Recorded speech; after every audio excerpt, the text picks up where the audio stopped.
Hello friends, I am Dr. P.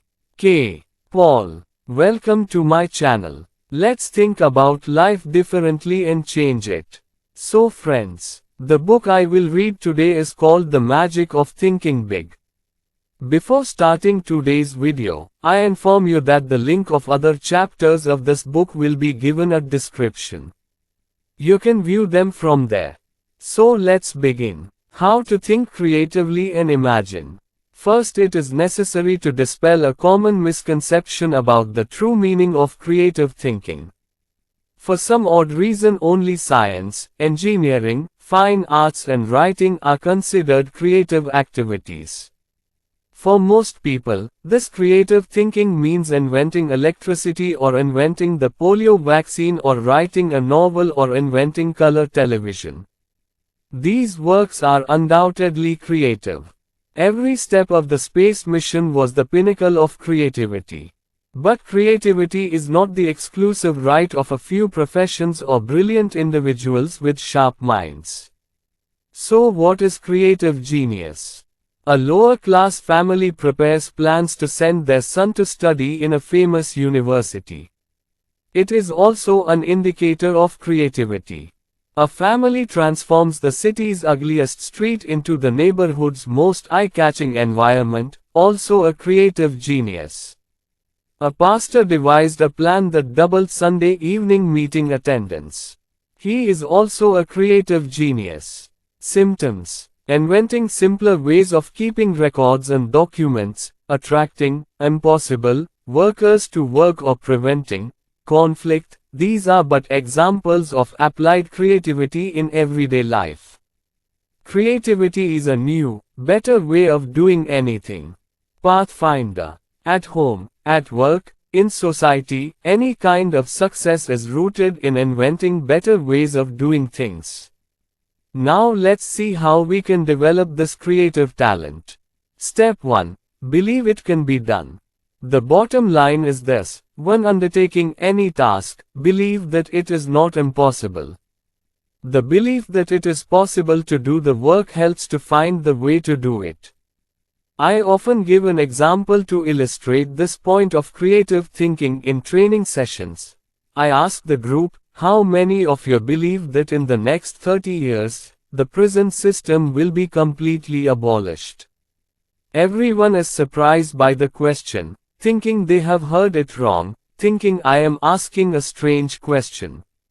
So after a few seconds I asked the question again, how many of you believe that prisons can be completely eliminated in the next 30 years? When the audience realizes that I'm not joking, someone might ask, you mean, you are all killers? Thieves want to release oppressive criminals. Do you understand what will happen? We will lose security. Jail is very important. Well, now the others also join. All rules will fall. What if there is no prison? Some are born criminals. More prison would have been better, sir. You didn't read the murder in the paper this morning. The whole party began to give me 1,000 reasons why prison should be useful. One even says that because of the prison, the police and prison workers have got jobs. After the group explained the need for jail for 10 minutes, I said, now tell me why I brought up the subject of jail. Each of you has given reasons why the prison system is necessary. Now do one thing. Can you believe for a second that prisons can really be abolished? It's as if everyone has a new game. Everyone says with encouragement, okay, I agree. Then I ask, well, what can be done first to completely eliminate the prison system? A couple suggested, increasing the number of youth centers might reduce crime, said one skeptic. In no time the group that had been advocating for the prison system became vocal against it. Poverty has to be eradicated, especially from certain income groups. More people enter the world of crime, the most research can be done to find potential perpetrators before a crime or accident occurs. In the case of some criminals, treatment can be used to overcome criminal tendencies. Those charged with maintaining law and order must be taught constructive corrections. At least 78 innovative methods have been developed to remove gels. The above are just a few of them. If you have faith, the mind will find a way to work. The only purpose of this test, whenever you think a task is impossible, your mind will look for reasons to prove why it is impossible.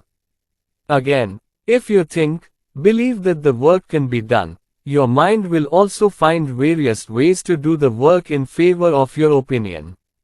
Creative ways emerge from the belief that it can be done.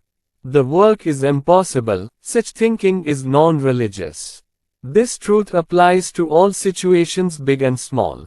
A political leader who does not believe in eternal world peace is bound to fail, because his mind is blocked. His mind does not want to creatively find a way to peace. An economist who thinks recessions are inevitable does not try to find creative ways to overcome business cycle downturns. Similarly, if you think you like someone, you can find many reasons to like them. If you believe that you have the solution to your personal problem, then you must find a way to solve it. If you have such confidence, then you can definitely buy that new big house. Creativity springs from belief. Disbelief hinders creativity. Believe me, you too will learn to think constructively. If you give the mind a chance, the mind will find new ways. About 2 years ago, a young gentleman asked me to look for a more promising job. This gentleman, working as a clerk in the credit department of a mail-order company, felt unable to advance at work. We discussed his past records, what he was interested in doing. After gathering some information about him, I said, "It's great that you are looking for a better, more responsible job, to advance in life, but the kind of job you are looking for requires a college degree these days. You've completed 3 semesters. Why don't you finish your studies in 2 years?" "I know," she said, "a college degree is very important. But now it is impossible to study again." "Why not?" I asked. "Because," he said, "I am now 24 years old. We are expecting our second child in the next 9 months. Go now, the day passed in trouble. So it is impossible to complete the studies." Income shoulder. This young man convinced himself that it was impossible for him to complete college. I told him, if you think it's impossible to complete, you never will. However, if you believe it's possible, you can definitely complete it. Problem solving, find a way. Now tell me what you can do. Be determined to complete the study. Go ahead. Always keep that in mind. Then think about how to complete the study while raising a family. See me in a few weeks with your final decision. Go. 2 weeks later, my friend came to visit. "I thought about your words well," he said, "thought I'd finished the reading. I haven't thought about the details, but I'm sure I'll find a solution." Indeed, he found the solution. He was able to secure a scholarship from a trade association, which covered his tuition, books and incidentals. By changing the working hours, he could attend the classes. Seeing his enthusiasm and passion for a better life, his wife fully supported him. Both found new ways to manage money and time creatively. After getting her degree last month, joined a large organization as a management trainee. If there is a will, there is a way. Believe it can be done. This is the essence of creative thinking. There are 2 ways in which creative genius emerges with faith. 1. Remove the word impossible from your mind and your speech. The word impossible symbolizes failure. Just thinking that it is impossible will find many arguments and reasons in your mind to prove the truth of this idea. 2. Think of a task that you have been wanting to do for a long time but have never been able to do. Now make a list of why the task can be done. Many of us push our hopes out of our minds. Instead of thinking about why we can do it, we just waste time looking for reasons why we can't. I recently read in the newspaper that most states have an overcount of counties. This essay stated that many of the county boundaries were determined years before the invention of the automobile, when horse-drawn carriages were the main mode of transportation. Now there is fast traffic, good roads, so 3 or 4 counties can be taken together. As a result, similar services can be reduced, giving the taxpayer more benefits at a lower cost. The writer is encouraged by this novel idea of his own. Randomly collected responses from about 30 people. Conclusion: Karuri did not find this a very attractive proposition, although it offered more effective local governance at a lower cost. This is an example of conventional thinking. Those who follow the old traditional way of thinking have lost the power of innovation with the excuse, "It has been this way for the last 100 years. It has some merit. What is the need to change?" Left there, ordinary people always stand in the way of progress. According to many, it is wrong to drive a car on the path that Goddess Prakriti has made for us to walk or ride horses. According to many, airplanes are pointless. Humans have no right of entry into protected areas for birds. According to many birders, humans have no right of entry into space. A senior missile expert gave an excellent answer to this kind of thinking. "Wherever people go," said Dr. Von Braun, "that's where he deserves to be, that's where he belongs." In 1900, a sales executive invented a scientific method of sales management. The method is widely propagated and even compiled into textbooks. The trick is this: there is a best way to sell any product.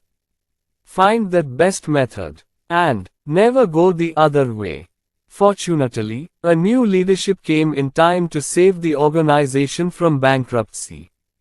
The complete opposite is one of the largest business organizations in the country. Crawford H. Greenwald, president of DuPont Dynamos, said, "There are 1,000 different ways to get a job done right, and the more people assigned to the job, the more ways they are discovered." Indeed, there are more than one way to do any job well. There is no single best way to decorate a house, garden or sell products, raise children or cook a delicious steak. The more creative people do things, the better methods will be discovered. Nothing results in frozen ground. If old thoughts are frozen in the mind, new thoughts cannot arise. Do this experiment: tell people one of the following ideas and see how they react. 1. Post and cable system is completely controlled by the government, thus department should be handed over to private sector. 2. Presidential elections should be held every 2 or 6 years instead of every 4 years. 3. Retail shops should be open from 1 p.m. to 8 p.m. instead of 9 a.m. to 5:30 p.m. 4. Retirement age should be 70 years. It does not matter whether these meditative concepts are actually logical or practical. What matters is the response to such a proposal. If someone just laughs off the suggestion without giving it a second thought, probably 95% are in this group, then they are old-fashioned. A slave, but one of the courtesans might say, "That's interesting, tell me a little more," meaning that their minds have become creative. The first and foremost enemy of the person who is interested in a creative, personal success program is the old way of thinking. Old ways of thinking do not allow the mind to move forward, create obstacles to progress and development, and become obstacles to the development of your creative talents. There are 3 ways to defeat this enemy. 1. Be open to new meditation ideas. Accept and welcome new ideas. Don't indulge the naysayers of "won't work, impossible," stupid nonsense. A very successful friend of mine works in a senior position in an insurance company. He told me, "I've never thought of myself as a business person. I don't think I'm a smart person. But I think I'm the best sponge in the insurance industry. Wherever there are good ideas, I collect them. I take them to check it out. Discover new restaurants, new books, theaters, movies, new friends without sticking to a rigid routine. Leave the familiar route to work and try a different route.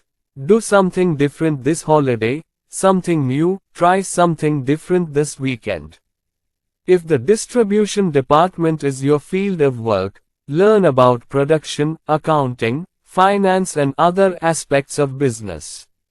It will expand your mind. You will learn to take more responsibility. Be progressive, not retrograde. Instead of, "This is how it was done when I worked, so this is how it should be done," think about, what could be a different, better way of doing things than when I worked. Think forward, not backward. Just because you had to get up at 5:30 in the morning to deliver newspapers or milk doesn't mean your children have to. Imagine if the management of Ford Motor Company thought, "This year we made the best car ever. It couldn't be better, so all engineering and design research will be shut down forever." What would the company do? Had such an attitude, the huge Ford company would have been wiped out in an instant. Like successful businesses, successful people think, "How can I improve my work? How to do better?" From missile building to child rearing, any task, it is impossible to find a complete, accurate, perfect approach. That is, there are various ways of improvement. Successful people know this, so they always look for ways to improve. Note, a successful person never says, "Can it be done better?" Because he knows he can do it better. So he asks, "How can it be done better?" A few months ago, a former student of mine, who has only been in business for 4 years, opened her 4th hardware store. In the beginning, this young lady's capital was only 13,500, difficult for other shops. And that's despite being in the business world for a very short time. Running a shop is really admirable. Compete. Shortly after the opening of his new shop, I went to meet him to congratulate him on his success. Indirectly asked him how he managed 3 Sundarbhas and started a 4th while others could not run a single store well.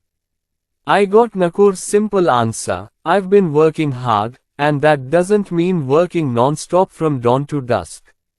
And in business, everyone works hard. I attribute my success to my weekly improvement program."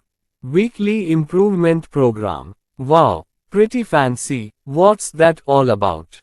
I asked the question. "Nothing in detail," he said, "a plan to improve work every week, what else?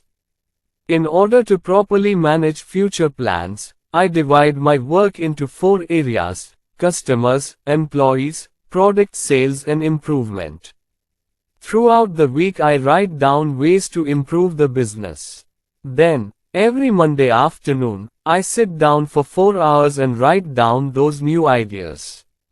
I think about what I can use in my business. In these 4 hours, I evaluate my work. I don't just sit and hope to increase the number of customers. I ask myself, what can be done to increase more customers? What can be done to create regular loyal customers? He gave some examples of the new approaches that he followed in his first 3 stores which were successful, such as store merchandise and display, sales suggestion method, i.e., if 3 customers come into the store, at least 2 of them may not have planned to buy the products when they entered the store but on the advice of the salesperson. Buying things for make-art, that means loan schemes for customers who can't buy things, announcing competitions to increase sales in depressed markets. I ask myself, What can I do to make my products more attractive? And then a new idea arose. 4 weeks ago, I thought, let's do something to attract children to the store. I thought, if the young people can be attracted, their parents are bound to come. I got a new idea. I started keeping small card toys for 4 to 8-year-old children. The toys don't need much space, but the most important thing is that the number of customers for the toys has increased gone. Believe me, she said, this is my weekly development plan. How truly fruitful. I always ask myself cautiously, can I improve at work? I got the answer. Every Monday. Rarely has there been a case where the profit share has not increased. Himself in this plan. Also learned another important thing about successful product sales that all new business owners should learn. What is that? I asked. It's not so much the amount of knowledge one has when starting a job. It's more how much one learns and applies it while on the job. Those who constantly set higher standards for themselves and others, who constantly seek new ways to increase efficiency, who get more for less, who learn to get more with less work, are successful, is people who think I can do better than this hold the key to success. General Electronic uses the slogan, improvement is ours. Best product. Make improvement your best product. Can do better. This philosophy works like magic. Whenever you ask yourself, how can I improve? Your creative energy will wake up, find better ways. Make a daily practice of developing a can-do attitude. Give yourself 10 minutes each day before starting work to think, how can I improve my work? Question. Ask, what can I do to motivate employees? What specifically can be offered to the customer? How to improve your efficiency? It's a simple exercise, but can be very effective.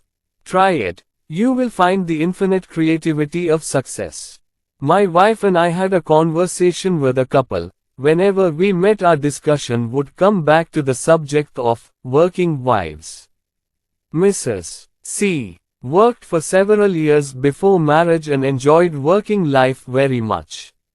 But now, she said, my children are in school, I have to take care of the house, cook. I don't have time at all. In a terrible car accident on a Sunday evening. The couple's family was hurt. Although Mrs. S. his children were not seriously injured, but Mr. S. suffered a severe back injury that left him permanently disabled. Mrs. S. was forced to attend work. I met him several months after the accident, and was amazed to see that he was handling all the responsibilities at home and outside very nicely. True, he said, even 2 months ago it was unimaginable for me to manage housework and outdoor work. After that accident, I had to make a firm decision, put in the time. Believe me, my work efficiency has increased 100%. Discovered several tasks. Even if you don't do it. Then I found that the children can help. I found many ways to save time. Less time to go to the store, spend less time on the phone. We can learn from this experience. Performance is entirely a matter of mind. How hardworking we are depends on what we think is powerful. When you believe in yourself that you are capable of doing more, your mind will become creative, learning new ways of working. How much? A young bank executive once spoke of his personal experience on performance. An executive of our bank resigned from CAO at a very short notice. Then the state of our department was deplorable. The gentleman who left the work was too important to be left incomplete, or even postponed for a few days. The day after that gentleman left, our divisional vice president called me. He explained to me that someone has to temporarily take over the responsibility of the person who has left the job until a replacement is found. He has already spoken to the other two members of our team about this. He said, they didn't do it directly, though. They both said they had a lot of work left of their own. So I was wondering if you could take over some work for a few days. What? One thing I have learned from my career is to never miss an opportunity. So I agreed. I promised to do my job as well as others as well as possible. The vice president was happy to hear. When I left his office, I realized that I had a huge responsibility. Like the other two in my department, I also had a heavy workload, but none of them wanted to take on additional responsibility. I was determined to fulfill this double duty. I started thinking about how to improve my performance. I started writing down my ideas with a pencil and paper. And really, I got some good ideas. Like talking to the secretary, setting a special time for routine calls, choosing a separate time to make my own calls, cutting the conference time from 15 minutes to 10 minutes. Just once a day. Decided to give dictation. My secretary eagerly took over some of my small but time-consuming tasks. I've been on that job for almost 2 years now. I'm amazed at how much time and energy was wasted before. Within a week I was dictating twice as many letters, taking 50% more phone calls and having twice as many meetings, without any stress at work. A few more weeks passed. One day the vice president called me. He praised me for doing everything properly. Then he said that he had looked for candidates in and out of the office for the vacant position. No one was found. Finally he admitted that he was a bank executive. Talked to the committee, 2 posts with their approval. He wants to give me full responsibility together, which will surely increase our remuneration to a great extent. I proved to myself that I am as capable as I think I am. Power is entirely a matter of the mind. In the fast-paced business world, it seems like every day the boss calls and assigns a special task and says, I know you are under a lot of work, can you do this? Often employees say, I'm sorry, I have a lot of work right now, I'd love to do it, but I can't take it, is to the employee. In such situations the officials do not hold the workers guilty in any way, as the work is excessive. However, since the work is urgent, he looks for an employee who may be just as busy but doesn't mind taking on more responsibility. But this employee moves on. In business, in family, in society everywhere, those who can get things done better, increase in quality of work, and get more done. Increase in workload. Do you believe that more work, if you do a good job, the benefits are guaranteed? Then follow this 2-step procedure. 1. Eagerly accept opportunities to do more. Giving new responsibilities means recognizing your performance. Taking extra responsibility at work makes you non-ordinary, more valuable than others. Your neighbor is also willing to give you the burden of civic duty. Beaker, you will easily become a leader in the society. Now, think about how to do more. Creative ways. Some of these works are current works. Find well thought out shortcuts for organizing, or routine monotony. Finding or completely eliminating unnecessary tasks. But, again, you will find the right way to do more. I personally follow a policy. If you want a job done right, give the job to the busiest person. I myself never give an urgent project to someone who has endless time. Painful, costly experience has taught me that someone with a lot of free time does not make an efficient colleague at work. All the successful people I know are always busy. If I start any work or project with them, I am sure that the work will be done well. I have learned from dozens of experiences that busy people tend to do well. The actions of those who have plenty of time frustrates me. A question often asked in progressive business management is, what can we do to increase efficiency? Ask yourself, what can I do to improve my performance? Your creative mind will guide you. After meeting thousands of people of all walks of life, I have come to the conclusion that the bigger the person, the more talkative they are. Gives opportunity, the more insignificant he gives, the more knowledge. Great men mainly listen. Small insignificant people mainly talk. Also, remember, respectable people in all walks of life listen to other people's opinions, don't go around giving advice.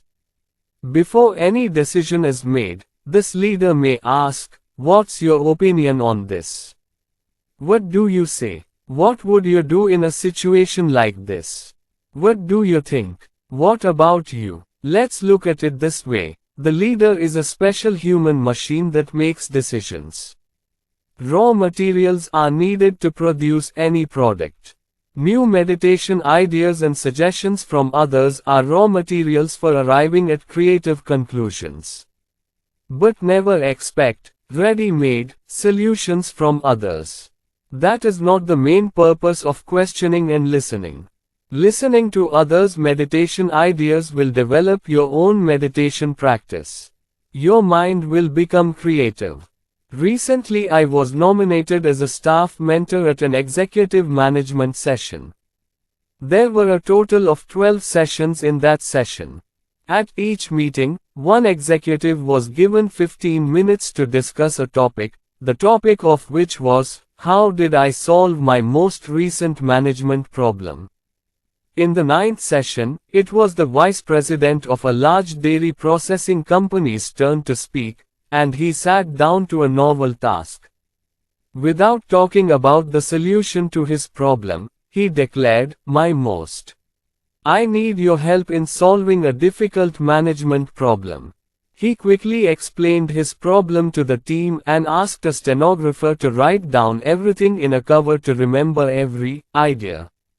Later I spoke to the gentleman and congratulated him on his innovation. In reply he said, there were several sharp and intelligent speakers in that group. I thought some new solutions could be found from them. I will definitely find a way to solve my problem from what he said in that session.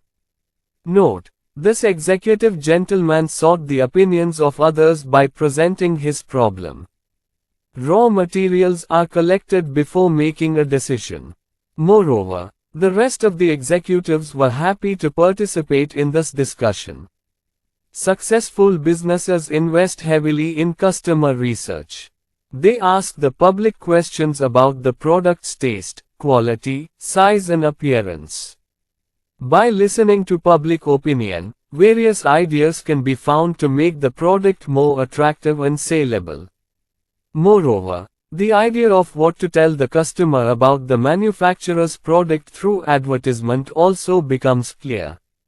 The key to successful product development is to gather as much feedback as possible, listen to the product buyer's opinions, and then design and sell the product to satisfy them. An office sign read recently, selling John Brown the stuff John Brown likes with John Brown's eyes.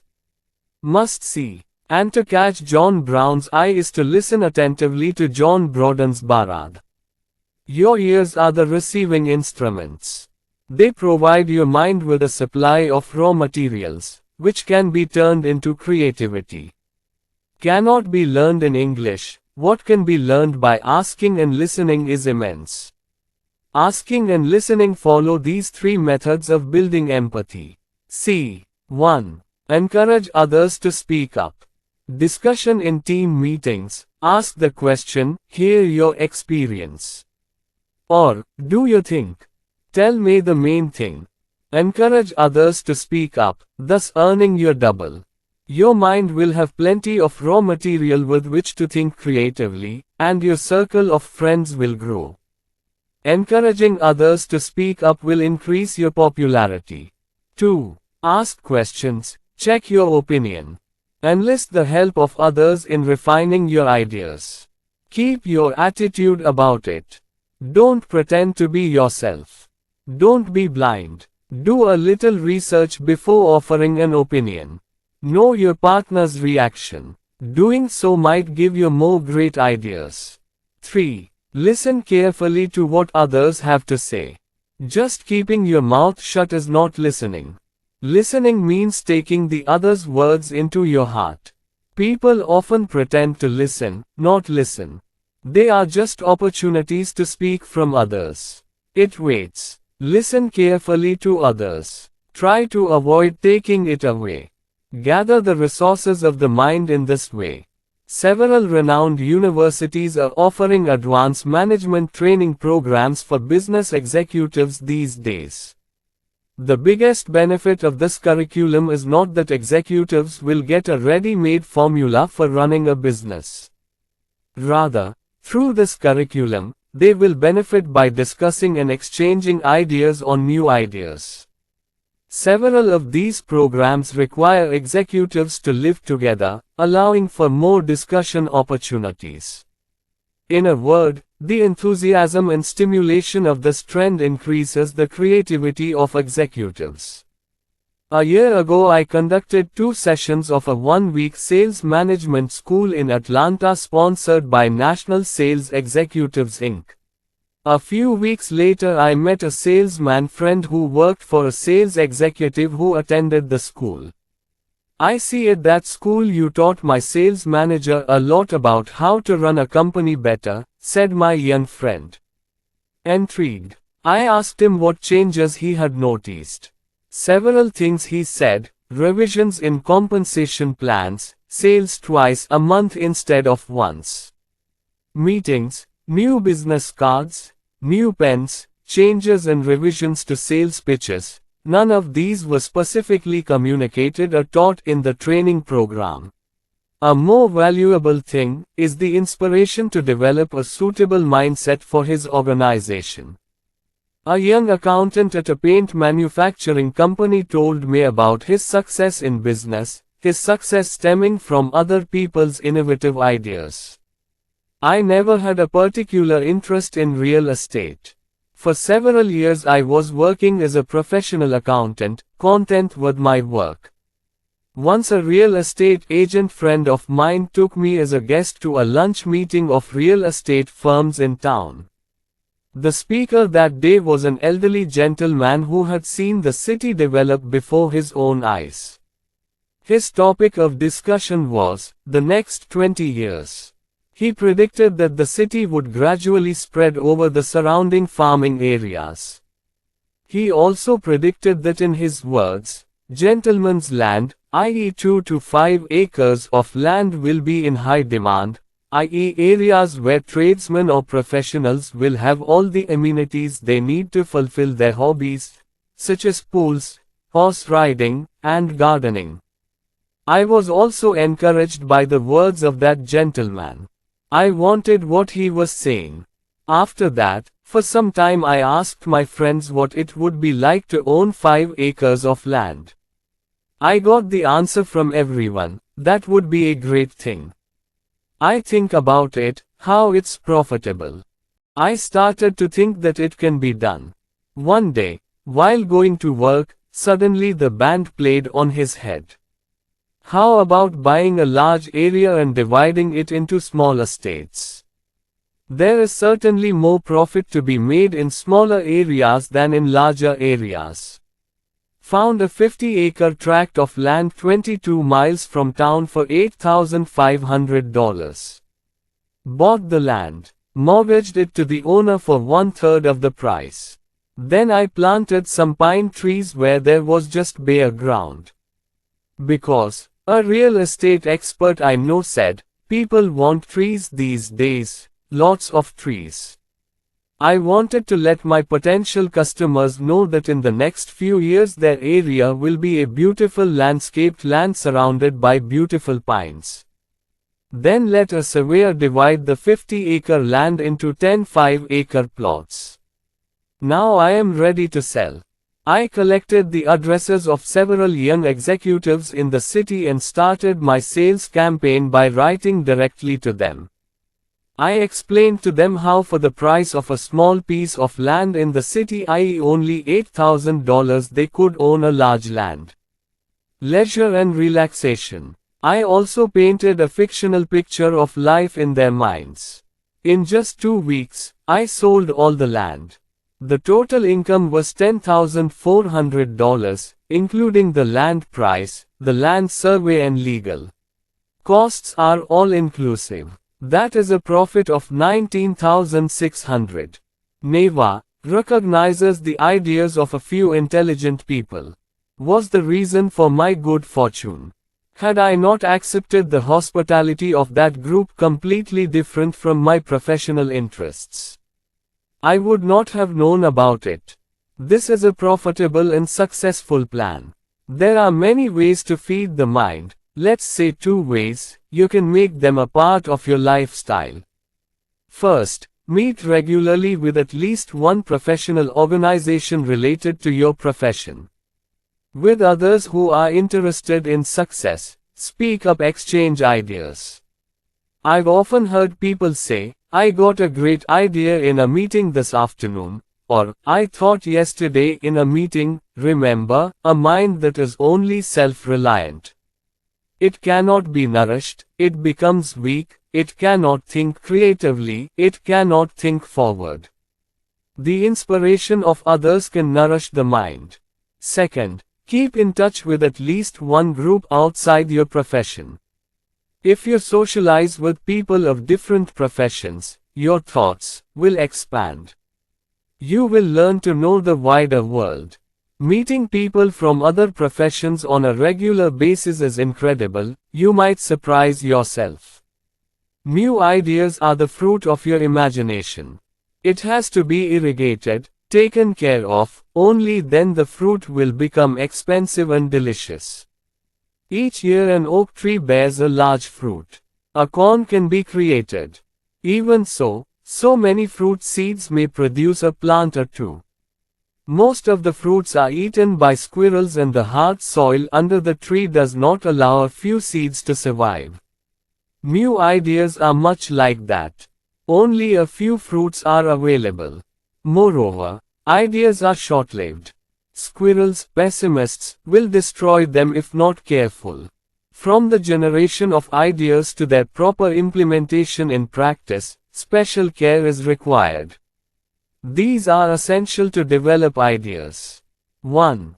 Don't let the idea get lost. Thousands of ideas are quickly lost every day, because they are not written down on paper. Ancora memory is not so quick to store new ideas carefully in the mind's eye. Keep a notebook or small card with you. Write down ideas as soon as they come to mind.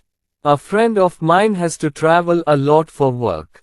He always keeps a clipboard with him, and jots down ideas as soon as he gets them.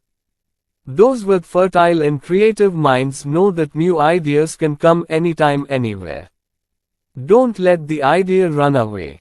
Keep it prisoner. 2. Check out those ideas again. Store all those ideas in a file. This file can be a large cabinet or a desk drawer. Not even a shoebox is bad. But make sure to create the file. And regularly store those ideas. Check it out. Maybe while checking, you will see that some ideas are invalid, discard them. But never discard ideas that hold future promise. 3. Ideas must be cultivated. Ideas should be developed. Think about it. Add more ideas. Study other subjects related to your idea. Think about it all, then apply it in time to your work, your workplace, and your future. When an architect gets an idea to build a new space, he first prepares a plan. When creative people in the advertising world get an idea for a new TV ad, they develop it into a story, a sequence of images, creating an idea of what the whole idea will look like. When a writer has an idea to write something new, he first prepares a draft. Note: write down ideas on paper. There are 2 main reasons for this. As the idea takes shape, revise and refine it. Then sell that idea to a customer, employee, boss, friend, club member or investor. The idea has no value if no one buys it. Once in the summer, two life insurance salesmen approached me. Both were interested in my insurance program. Both promised to bring back the plan with the necessary changes. The first salesman gives an oral presentation. He explained to me about my needs. But soon I am confused. Became because he started explaining the technical aspects of insurance like tax, development, social security etc. Not understanding the matter, I rejected his offer. The second salesman, however, followed a completely different path, writing his own statement. The details were clearly defined in the drawings. So I could easily understand his proposal. I accepted his offer. Make an active effort to make your ideas believable. Rather than presenting ideas verbally.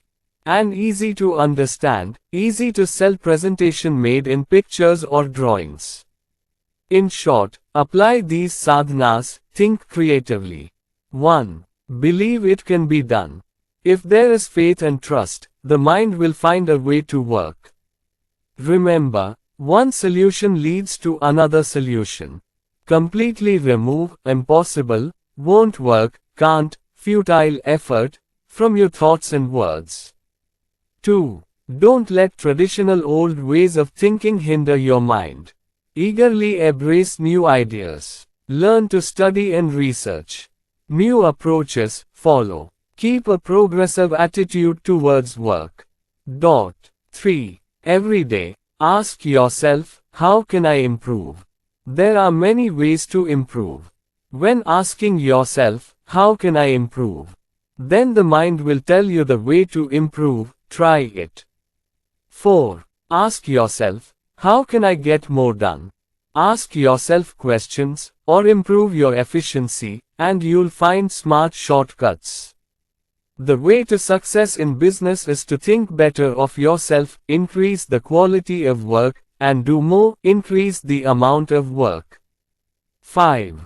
Practice asking questions, listening. Ask questions, other people's words.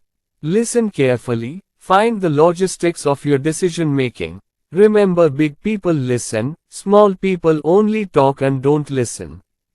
6. Expand your mind. Make yourself motivated. Such people. Find resources who can teach new ideas, ways of doing things. Socialize with people who have different professions and different hobbies.